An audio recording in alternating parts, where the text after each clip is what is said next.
আসসালামু আলাইকুম প্রিয় দর্শক, কাছে এবং দূরে যে যেখান থেকে আমার এই ভিডিওটা দেখছেন, আশা করছি আল্লাহর রহমতে সবাই বেশ ভালো আছেন। আজকে পিঠাপুলির আয়োজনে আজ নতুন একটা পিঠা রেসিপি নিয়ে আমি চলে এসেছি। আশা করছি এই রেসিপিটা সবারই খুব ভালো লাগবে। আজকে পিঠাপুলির আয়োজনে নতুন একটা পিঠার রেসিপি আমি নিয়ে এসেছি। এটা পানপুলি পিঠা। দেখতে যেমনটা সুন্দর, খেতে অসম্ভব টেস্টি হয় এটা। আর একদম নতুনত্ব আশা করছি। আমার এই পানপুলি পিঠাটা এখন পর্যন্ত ইউটিউব চ্যানেল বা ফেসবুকে কেউ এখনও দেখাতে পারেনি। এই সর্বপ্রথম আমি পানপুলি পিঠাটা তৈরি করে দেখালাম। আশা করছি তোমাদের কাছে অনেক বেশি ভালো লাগবে, ইউনিক লাগবে। এই পানপুলি পিঠা কলাপাতা মোড়ানো ঘির এখানে ব্যবহারটা বেশি হয়ে থাকে। আর কলাপাতা মুড়িয়ে যেহেতু স্টিম করা হয়, ফ্লেভারটা এত সুন্দর আসে, খুবই সুন্দর ফ্লেভার আসে। আর খেতে তো খুবই বেশি টেস্টি হয়। একটা দুইটা খেলে কিন্তু মন ভরবে না, মনে হবে যতগুলো বানিয়েছি সবগুলো একাই খেয়ে ফেলি, এতটাই মজা। ভিতরটা দেখো কতটা সুন্দর, একদম পুড়ে ঠাসা। নতুন এই পিঠাটা কিন্তু তোমরা এখন বাচ্চাদের স্কুলে মায়েদের পিঠার প্রতিযোগিতা হবে, বা অফিসে দেখা যাবে যে পিঠাপুলির আয়োজনে তোমরা কিন্তু এই পানপুলি পিঠাটা বানিয়ে নিয়ে গেলে কিন্তু সবাই খুব আকর্ষণভাবে খেয়ে নেবে। এই পিঠাটা বানাতে আমার লাগবে হচ্ছে চিড়া। এখানে আমি 1 কাপ চিড়া নিয়েছি, যে কোনো ধরনের চিড়া তোমরা নিতে পারো। নিয়ে আমি এটা গরম ফুটন্ত পানি দিয়ে ভিজিয়ে রাখছি একদম নরম সফট হয়ে যাওয়া পর্যন্ত। এ তো দেখো এই যে একদম নরম সফট হয়ে গেছে, একদম তুলতুলে হয়ে গেছে কিন্তু ভিজে। এবার আমি প্রথমেই গুড়টা জাল দিয়ে নিচ্ছি। এখানে আমি দিয়ে দিচ্ছি খেজুরের গুড়, আর এখানে আমরা যে ঢিমা গুড় বলে থাকি আর কি, যেটা আমরা আখের গুড় বলি। আখের গুড় আর খেজুরের গুড়, এটা দুটাই নিয়েছি আমি এখানে। দুটার ফ্লেভারের কম্বিনেশনে কিন্তু এই পিঠাটা হবে। দেখো গুড় দুটাই কিন্তু একদম গলে গেছে। পরিমাণ মতো স্বাদ অনুযায়ী গুড় নিতে হবে। আর এখানে দিয়ে দিচ্ছি নারকেল কোড়া। এখানে 1.5 কাপ নারকেল কোড়া দিয়ে দিলাম। আর এই যে 1 কাপ চিড়া যে ভিজে একদম সফট করে রেখেছিলাম, সেটা দিয়ে দিলাম। দিয়ে এখন পুরটা রেডি করে নিতে হবে। আর এই পুরটা খেতে যে এতটাই টেস্টি হয়, তুমি এই পুরটা দিয়ে কিন্তু অনেক ধরনের পিঠা বানাতে পারবে। এরকমভাবে নাড়তে হবে, শুধু নাড়া কিন্তু বন্ধ করা যাবে না। নিচে পোড়া লাগলে কিন্তু একদম পুরের ফ্লেভারটা, গুড়ের ফ্লেভার নষ্ট হয়ে যাবে। কাছে দাঁড়িয়ে থেকে কিন্তু পুরটা বানিয়ে নিতে হবে। খুব তাড়াতাড়ি হয়ে যায়, খুব একটা সময় লাগে না। দেখো এই যে প্রায় হয়ে গেছে, প্রায় হয়ে গেছে।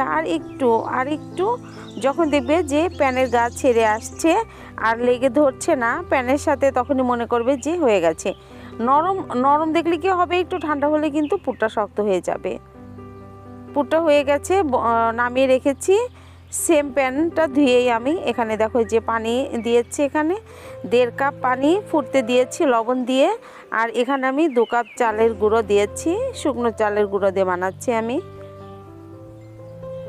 সিদ্ধ হয়ে গেছে, এখন ঢেকে রাখছি। এতে দেখো যে সিদ্ধ হয়ে গেছে, এখন ঢেকে রাখছি 15-20 মিনিট। ঢেকে রেখে দেখো এই যে খুব ভালোভাবে একটু হাতে ঘি নিয়ে তারপর এটা ছেনে নিতে হবে।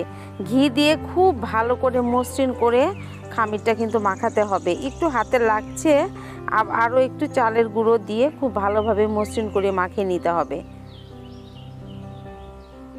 তো মাখিয়ে নিয়েছি দেখো।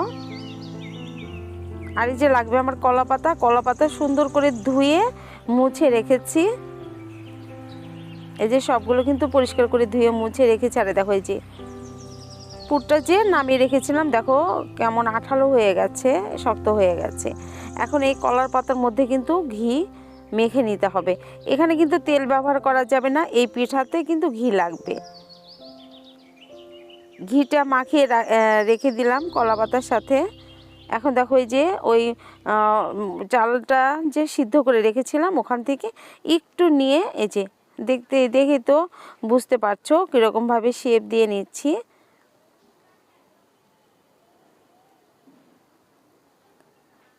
প্রায় কিছুটা পুলি পিঠার মতোই হবে। এই যে ধারগুলো একটু উঁচু হবে, দেখতে ভালো লাগবে এটা।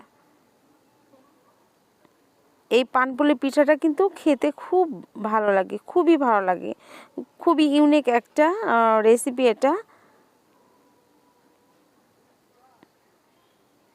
এই যে কলা পাতাটা যেরকমভাবে ভাঁজ দিয়ে নিচ্ছি, এরকমভাবে ভাঁজ দিয়ে সবগুলো এভাবে বানিয়ে নিচ্ছি। দেখো এই যে সবগুলো বানিয়ে নিয়ে এখন আমি স্টিম করে নেব। স্টিমারের উপরে ছাকনাতে সুন্দর করে আমি পিঠাগুলো সাজিয়ে দিয়েছি। সাজিয়ে এবার ঢেকে দিব। ঢেকে পানি দিয়ে খুব বেশি সময় কিন্তু স্টিম করার দরকার নেই।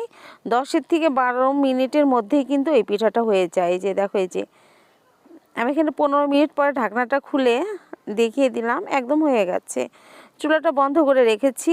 এবার দেখো এই যে একটু দমে রেখেছিলাম, এখন এই যে স্টিম পাতিলটা নামিয়ে দেখো এই যে একটু হালকা একটু ঠান্ডা হয়ে গেছে। গরমই আছে, তবে হালকা একটু ঠান্ডা হয়ে গেছে। তোমাদের ঢেলে দেখাচ্ছি পিঠাগুলো কীরকম হয়েছে।